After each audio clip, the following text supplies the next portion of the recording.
ဆိုမဖတ်ပြန်နေရပေါ့ ဖောက်ပြန်တာတော့မဟုတ်ဘူးရှင်အမသူနဲ့လည်းမထက်ခင်နေရသူကနင်းဝေစမင်းကလေးကိုအရင်ချစ်တာ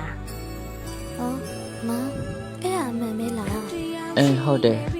မင်းမသိအောင်လဲငါတို့တော်တော်ရလို့တွေ့အခုလဲအကုန်တိပြီးပြီဆိုတော့ကွာရှင်းရအောင် ။မ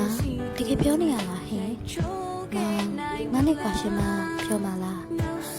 ဟုတ်တယ်မင်းနဲ့လမ်းခွဲပြီးငါသဘောကျတဲ့သူနဲ့ပဲနေမှာ ။အော်မောင်ရဲ့တခါမှမင်းနဲ့ငါနဲ့တော့မပြောဘူးရဲ့မောင်။ခုတော့ နားကြီးရဲ့ဗျာကွာရှင်းပြီးတော့ ဟင်းမောင်ကွာရှင်ပေးပြီ။မောင်ကိုအရင်ချစ်လို့ ခမရှုံးမှာပဲ